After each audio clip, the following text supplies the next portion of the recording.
इस big breaking news చూస్తున్నాం Israel Iran మధ్య భీకర యుద్ధం కొనసాగుతోంది ఇరాన్ పై ఇజ్రాయెల్ విరుచుకుపడుతున్న పరిస్థితులున్నాయి 200 యుద్ధ విమానాలతో ఇరాన్ పై బాంబుల వర్షం కురిపించింది సీక్రెట్ డ్రోన్లను ఇరాన్ భూభాగంలోకి పంపి అలాగే దాడుల్లో 100 మందికి పైగా ఇరాన్ పౌరులు మృతి చెందినట్లుగా తెలుస్తోంది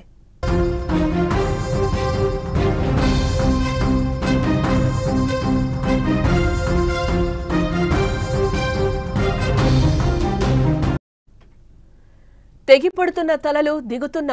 తూటాలు కుప్పకొలుతున్న భవనాలు మిసైల్స్ దాడులు ఇరాన్ ఇజ్రాయెల్ మధ్య నెలకొన్న భీకర యుద్ధానికి సాక్ష్యాలివి రెండు దేశాల మధ్య యుద్ధ వాతావరణం నేపథ్యంలో పశ్చిమాసియాలో మరోసారి ఉద్రిక్తతలు భగ్గుమన్నాయి ఇరాన్ అణు సైనిక కార్యక్రమాలే లక్ష్యంగా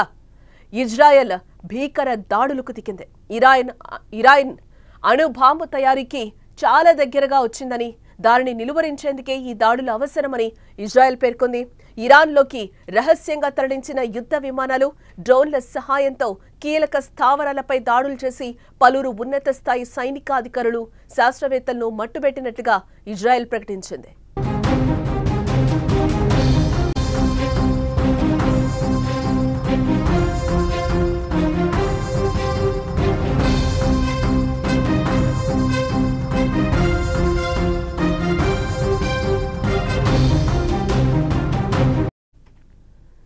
ఇరాన్ యురేనియంను ఆయుధంగా మార్చే విషయంలో తిరుగులేని స్థితికి చేరుకుంటోందని ఇటీవల రహస్య నివేదిక హెచ్చరించిన నేపథ్యంలో ఇరాన్ అణు ముప్పును నాశనం చేయడమే లక్ష్యంగా ఈ దాడులు ప్రారంభించినట్లుగా ఇజ్రాయెల్ తెలిపింది అయితే ఇజ్రాయెల్ దాడులను ప్రతిగా ఇరాన్ నిన్న రాత్రి తీవ్రంగా స్పందించింది దీనికి ఇజ్రాయెల్పై వందలాది బాలిస్టిక్ క్షిపణులు డ్రోన్లతో విరుచుకుపడింది 150కి పైగా బాలిస్టిక్ క్షిపణులు అలాగే 100కు పైగా డ్రోన్లను ఉపయోగించినట్టుగా సమాచారం ఈ దాడులతో జెరూసలేం టెల్ అవీవ్ నగరాల్లో ఆకాశంలో భారీ పేలుళ్లు సంభవించాయి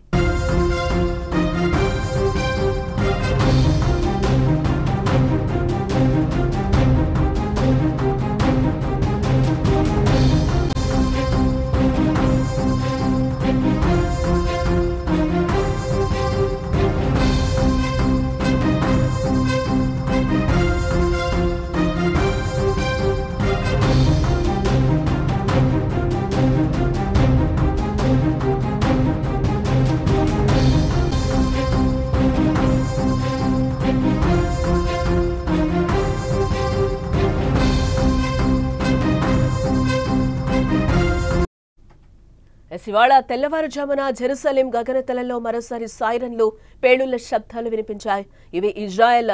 ఇంటర్సెప్టార్ల చర్యల వల్ల కావచ్చని భావిస్తున్నారు ఇప్పటికే క్షిపణి దాడులతో భయాందోళనకు గురైన పౌరులు సురక్షిత ప్రాంతాలకు వెళ్లాలని ఇజ్రాయెల్ సైన్యం సూచించింది ఇటు మరోవైపు టెహ్రాన్లోని మెహరాబాద్ అంతర్జాతీయ విమానాశ్రయంలో మంటలు చెలరేగినట్లుగా ఇరాన్కు చెందిన వార్తా సంస్థ తస్నీం వెల్లడించింది ఆ విజువల్స్ అన్ని కూడా మనం సుమన్ టీవీ స్క్రీన్ మీద అయితే మీకు క్లియర్ గా కనిపిస్తున్న పరిస్థితి అక్కడ మనం చూడొచ్చు ఇరాన్ ఎంత భీకర దాడి చేసిందో ఇజ్రాయెల్ మీద అయితే మనకు అర్థమవుతున్న పరిస్థితి కనిపిస్తుంది అక్కడ మొత్తం కూడా ఆ సిచ్యువేషన్ పొగను అల్లుముకున్న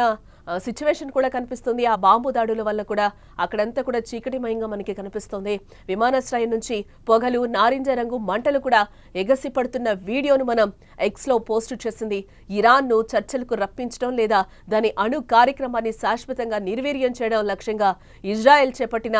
ఈ వైమానిక దాడులు రాబోయే రోజుల్లో ఇరు పక్షాలు సుదీర్ఘ ఘర్షణకు సిద్ధంగా ఉన్నట్లుగా సంకేతాలు ఇస్తూ ఉండటంతో మరిన్ని పరిణామాలు చోటు చేసుకునే అవకాశం లేకపోలేదు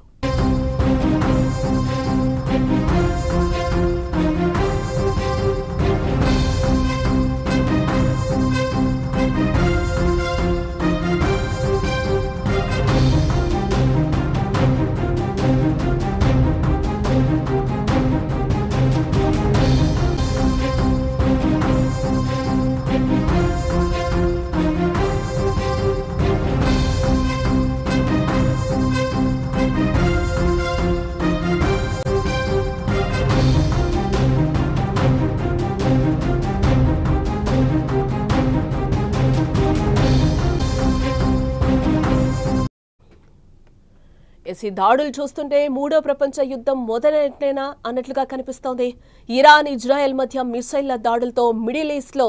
తీవ్ర ఉద్రిక్త భయానక పరిస్థితులు నెలకొన్నట్లుగా మనకు తెలుస్తోంది ఈ పరిణామాలు చూస్తుంటే మూడో ప్రపంచ యుద్ధం మొదలైనట్లేనని అంతర్జాతీయ నిపుణులు కూడా పేర్కొంటున్నారు. ఇరాన్ ఇజ్రాయెల్ పోరును ఆపడం ఇక కష్టమేనని అభిప్రాయపడుతున్న పరిస్థితి కూడా కనిపిస్తోంది. దీంతో వాణిజ్యపరంగా ప్రపంచ దేశాలపై తీవ్ర ప్రభావం పడుతుందని కూడా చెప్తున్నారు. దీని కారణంగా ఆయిల్ ధరలు విపరీతంగా పెరిగే ఛాన్స్ కూడా ఉందని అంటున్నారు. ఇంకా ఇదిలా ఉంటే చెల్లిని టెహ్రాన్ మధ్య తీవ్రమైన దాడులు చోటు చేసుకుంటున్న వేళ ఇజ్రాయెల్ ప్రధాని నెతన్యాహు కీలక ప్రకటన చేశారు. ఐదా నాయకత్వంపై అక్కడి ప్రజలు తిరుగుబాటు చేయాలని కూడా పిలుపునివ్వడం జరిగింది. ఈ క్షణాన్ని ఉపయోగించుకొని ఇరాన్ నాయకత్వానికి వ్యతిరేకంగా ఏకం కావాలని కోరుతున్నారు. మరోవైపు బెస్టిన్ హద్దు మీరుతోందని, పౌర ప్రాంతాలను లక్ష్యంగా చేసుకుని క్షిపణులు ప్రయోగించిందని దశాఖ మంత్రి యో గాలంట్ పేర్కొన్నారు. ఇరాన్ భారీ మూల్యం చెల్లించుకుంటుందని హెచ్చరించారు.